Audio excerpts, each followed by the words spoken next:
장부모님 하신 일 그 사랑이. 오늘 자리가 많이 비었네요. 청평회를 많이 가시나 보죠? 네. 오늘은 하나님의 심정에 대해서 말씀을 하겠습니다. 천성경 2213페이지에 심정의 하나님 이런 제목이 있습니다. 심정은 창조의 동기이며 사랑의 뿌리다. 기쁘고자 하는 충동이다. 사랑하고 싶어서 견디지 못하는 정적인 충동이다. 이렇게 정의를 할 수가 있습니다. 그러니까 부모 되시는 부모님의 사랑이 자녀를 사랑할 때 사랑하고 미운 짓을 해도 또 사랑할 수밖에 없잖아요. 그렇죠? 사랑하고 또 사랑하고 싶고 사랑하고 또 사랑하는 정적인 충동이 바로 심정입니다. 그러니까 사랑의 뿌리가 심정이다. 샘물이다. 그래서 물이 사랑이라면은 샘에서 흘러나오는 물이 사랑이라면은 샘이 심정이다. 이렇게 말할 수 있습니다. 심정은 부모의 심정, 자녀의 심정, 형제의 심정, 부부의 심정, 목회자의 심정, 식구의 심정, 장년의 심정, 청년의 심정이 있습니다. 하나님과 인간의 관계가 심정적으로 정립이 되어질 때 부모와 자녀로서 그 가치관이 정립될 수 있습니다. 심정 문제를 깊이 연구하여 부모를 잃어버린 인류에게 부모를 찾게 하여야 한다. 이와 같이 끝날의 종교는 심정 종교, 철학은 심정 철학, 주의는 심정주의, 사상은 심정 사상으로 각각 해명되어야 한다. 이 말씀입니다. 원리적으로는 심정을 잠깐 우리가 생각을 한번 해보겠습니다. 하나님을 전지전능하신 분으로 표현하지만 통일 원리는 이러한 하나님의 규정성은 제2차적인 것으로 봅니다. 원 존재의 가장 기본적이며 본질적인 특성은 심정이라고 원래에서는 설명합니다. 심정의 본질은 기쁨을 얻으려는 정적인 충동인 동시에 대상을 사랑하려는 정적인 충동이 바로 심정입니다.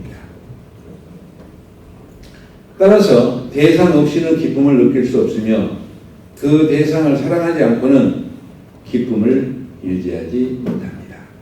이와 같이 사랑이란 심정에서 유래하는 것입니다. 포뮬에 의하면 피조세계의 모든 존재의 수수작용이 하나님을 중심하고 이루어지고 있다는 말씀은 실은 하나님의 심정, 창조 목적을 중심으로 존재하고 있음을 뜻하는 것입니다. 복귀선지자를 보면 하나님께서 잃어버린 자녀를 찾아오신 슬픔과 고통의 안타까운 심정이 잘 나타나 있습니다. 뜻길에 나타난 심정을 보면은 타락한 인간이 하나님의 구원 섭리에 의하여 복귀된다는 것은 하나님과의 심정적인 관계의 회복을 의미합니다. 따라서 말씀의 목적은 실체요, 실체의 목적은 심정입니다. 그러므로 말씀을 전할 때 하늘의 심정을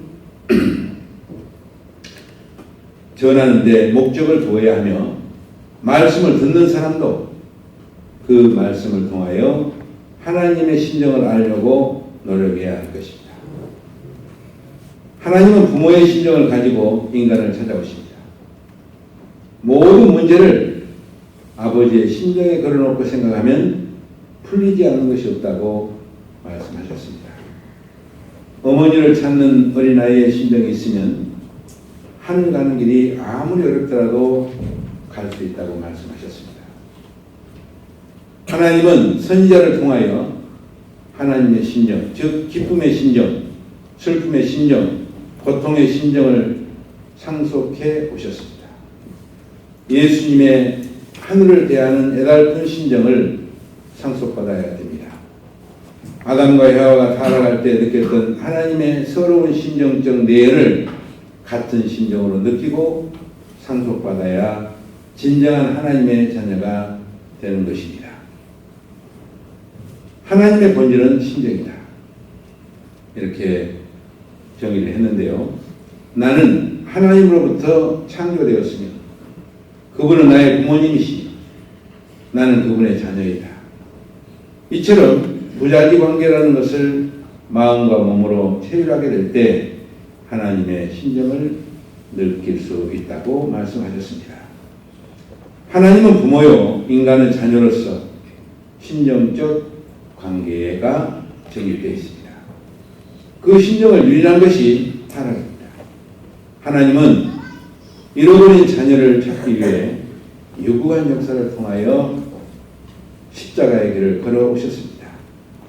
이러한 하나님과 연결될 수 있는 종교는 하나님이 제일 불쌍한 분이라는 것을 체휼하게 가르쳐주는 책임을 해야 하며 심정적인 감각을 가지고 그것을 실생활에서 사무치게 느껴 생활하는 자가 아니면 타락성을 거둘 수 없다고 말씀하셨습니다.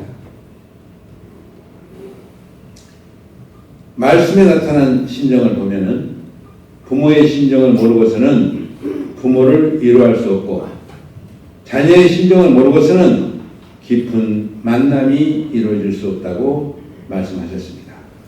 2000년 전에도 예수님의 심정을 알지 못했고 하늘의 섭리를 알지 못하여 귀하신 예수님을 십자가의 길로 몰아세웠습니다. 예수님은 4000년 역사를 대신한 결실체 전 세계를 부활시킬 수 있는 천추만대에 이르기까지 이어질 복의 기관이었습니다. 그런데 그 귀한 내용을 모르고 가장 무서운 형들의 못을 다가 죽였던 우리 인간의 이 무지를 어떻게 말로 하늘 앞에 용서를 구할 수가 있겠습니까? 하늘의 심정을 소개하기 위해 인간 앞에 예수님을 보내셨으나 이런 사정을 안 사람은 한 사람도 없었습니다. 당시의 인간들이 하나님의 사정과 심정을 대신한 예수님과 심정이 통했다면 하나님의 창조 이상에 실현된 지상 천국이 건설되었을 것입니다. 하나님의 심정은 한번 체휼하면 그 사랑의 기운이 아침 태양빛과 같이 펴져서 그 누구도 멈출 수 없을 것입니다. 아침 햇살이 온 세계를 골고루 비추는 것처럼 우리의 영혼을 따뜻하게 할 것입니다. 인간에게는 하나님의 중심인 심정을 갖고 있습니다. 우리 모두가 하나님의 심정을 갖고 있습니다. 이유는 하나님과 부가지 간의 관계이기 때문입니다. 참부모님이 주신 가르침은 이것이 참부모님이 준 가르침입니다. 타락한 전 인류에게 하나님의 사랑을 체휼할 수 있도록 하기 위해서 오신 분이 참 사랑의 기원이신 참부모님이십니다. 이렇게 귀하신 참부모님을 나는 얼마나 알고 있으며 얼마만큼 그분으로부터 신뢰받고 있는가. 이걸 오늘 이 시간에 한번 자문해 보시면 좋겠습니다. 저 역시도 늘 자문해 보면서 죄송하기 그지없습니다. 2000년 전에 귀하신 하나님의 아들을 가장 무서운 형태의 못을 박아 돌아가시게 했는데 오늘 찾아오신 참 부모님도 역시 십자가상에 십자가를 지고 오셨습니다.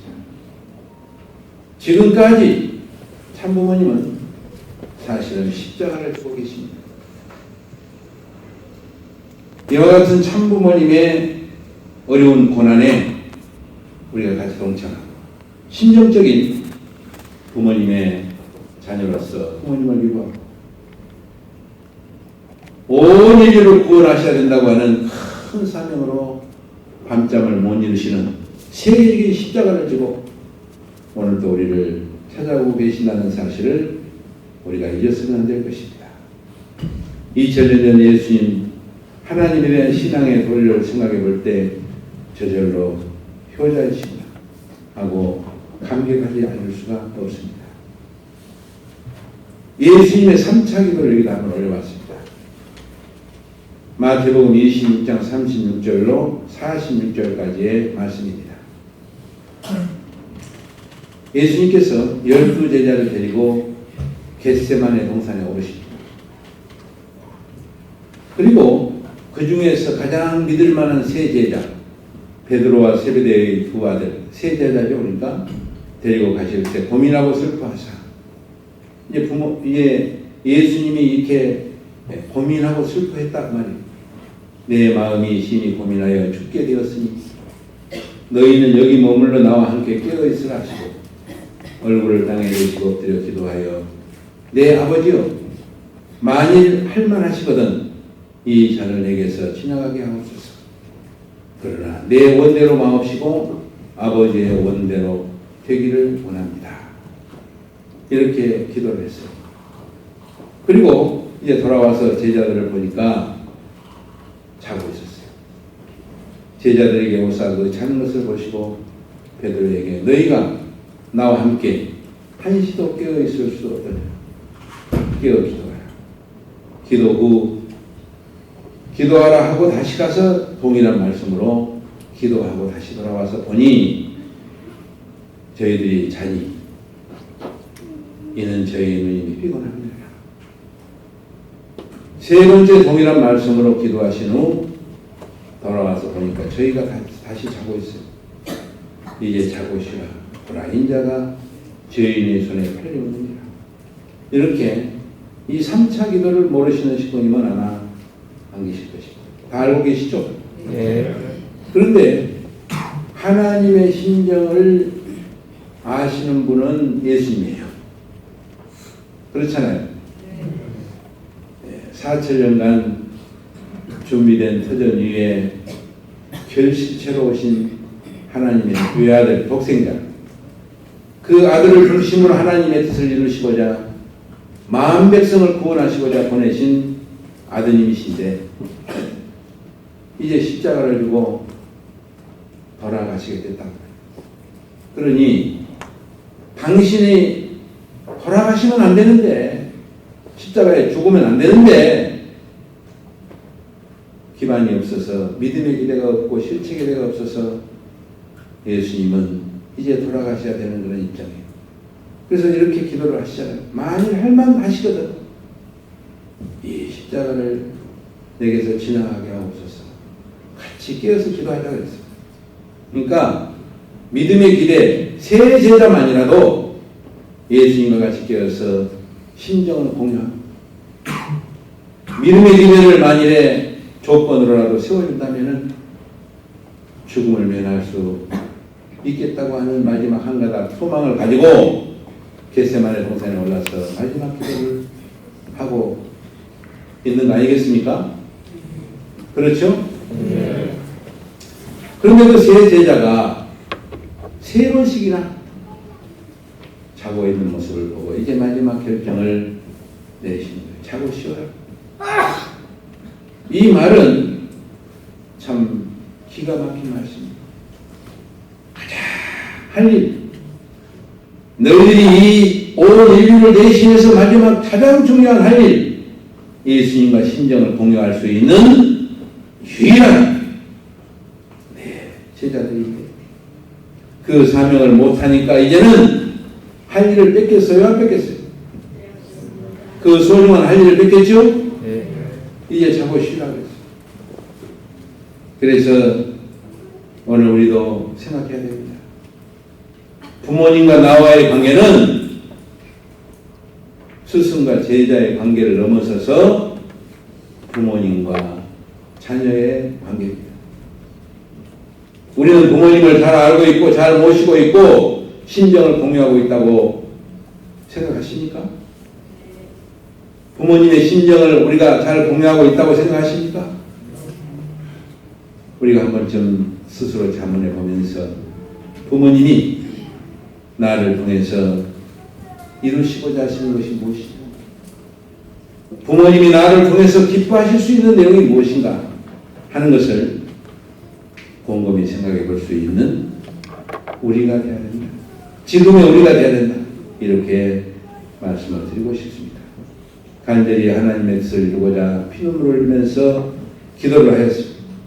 삶과 죽음을 결정하는 그 결정권을 내 원대로 마옵시고 아버지의 원대로 되기를 원합니다. 예수님은 하나님의 나아였습니다. 하나님의 예수님이었습니다. 참된 교자이십니다. 하나님의 신정을 해야 하신 분입니다. 십자가상에서도 침을 뱉고 조롱하고 창으로 찌르는 로마 병정을 위해 저들을 용서해달라고 기도하셨습니다. 예수님은 하나님의 심정을 소유한 사랑의 실체임이 분명합니다. 오늘 심정을 소개했지 않습니까? 로마 병정마저도 사랑할 수밖에 없는, 용서할 수밖에 없는 하나님의 심정을 그대로 상속받은 예수님이었습니다. 저놈이 나를 침을 뱉고 욕을 하고 창으로 찌르고 가시면류관을 씌웠는데도 그를 위해서 용서해달라고 기도하시는 예수님은 분명 하나님의 심정을 공유한 아들이었습니다. 죽음의 자리에서도 하나님을 이루어하고 하나님의 심정과 사랑을 온 인류에게 나타내신 분입니다. 여기에 메시아이신 것이 증거됐다고 저는 생각합니다. 왜 그분이 메시아인가? 메시아 오셨기 때문에 메시아인가? 아니면은 메시아의 도리로 하나님의 심정을 소유한 아들이었기 때문에 메시아인가? 이렇게 생각해 볼 때 하나님의 심정을 소유한 아들이었다. 하나님의 심정을 온 인류 앞에 나타낸 귀하신 아들이었다. 이렇게 말씀을 드리고 싶습니다. 통일사상에서 본 심정은, 통일사상에서는 이렇게 하나님을 원존재로 이렇게 표시합니다. 원존재는 신상 외에도 몇 가지 특성을 갖고 있는 바 심정과 이법 및 창조성이 그것이다. 이 중에서도 심정은 원존재의 인격적인 측면을 대표하는 특성으로서 원존재의 가장 기본적인 속성이다. 심정이 기본적이라는 말은 다른 속성이 갖추어지게 된 동기가 심정이라는 것이다. 이제 비신앙인들까지도 사상적으로 이렇게 정리를 해놨어요.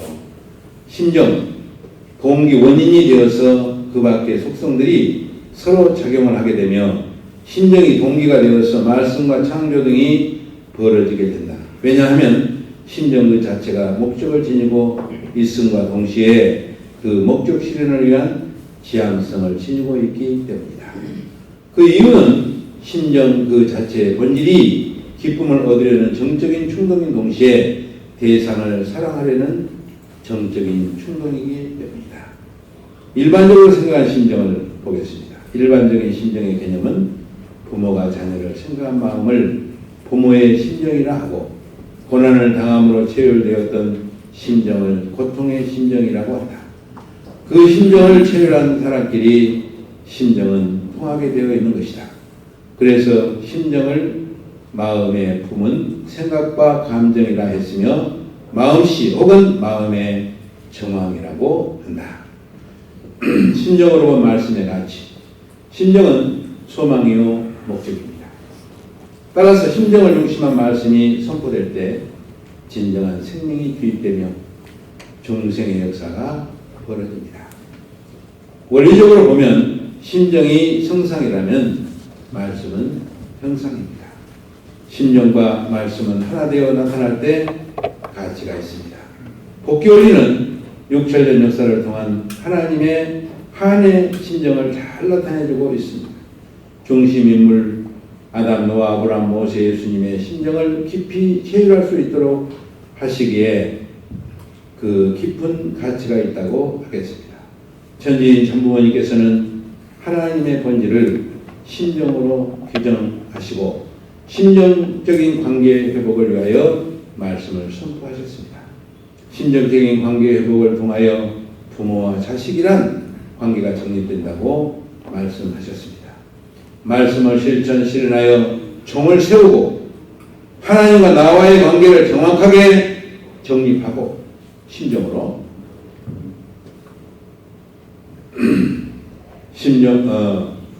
말씀을 통하여 창조의 상을 잃어버리고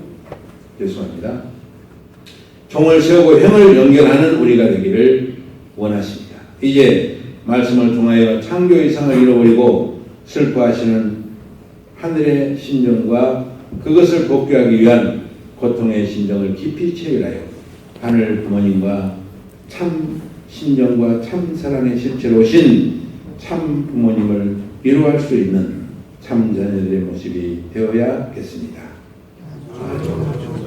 예. 오늘 이 말씀을 우리가 마음속에 잘 정리정돈하시면 좋겠어요. 그래서 오늘 우리 식구님들에게 내가 부탁을 좀 드리고 싶은 것은 말씀을 좀 집중하고 말씀대로 실천하려고 하는 우리의 노력이 참 필요하다. 이렇게 말씀을 드리고 싶습니다. 말씀을 하고 나서 우리 한국 식구님들은 아마 그러지 않을 거로 생각합니다. 일본 선교사님들하고 이렇게 대화를, 물론 우리 수원교회는 그렇지 않을 것으로 봐요. 제가 광기교회에서 거기도 우리 선교사들이 한 100여 명 됩니다. 그래, 월요일이면은 그 모임을 했어요. 모임을 하면서 일요일날 설교한 말씀의 제목을 물어보면은 제목을 몰라요. 아는 사람이 거의 없어요. 그러니까 말씀을 잘 안 듣고 있구나. 좀 말씀을 잘 들으십시오 하고 부탁을 했는데 그 다음 주에 물어보면 또 몰라요. 우리 수원의 식구님들은 그러지 않겠죠? 네. 이쪽에 쳐다보는 데는 대답을 안 해요. 안 쳐다보는 쪽에서 대답을 해요. 그러지 않겠죠? 네. 그런데 말씀을 잘 듣고 실천하려고 할 때 우리 모두가 성장해요. 그래서 말씀대로 실천하려고 하는 노력이 있을 때 성장하고 발전하고 우리 모든 가정들이 참부모님의 큰 사랑과 축복을 감당할 줄로 믿습니다. 감당할 줄로 믿습니다.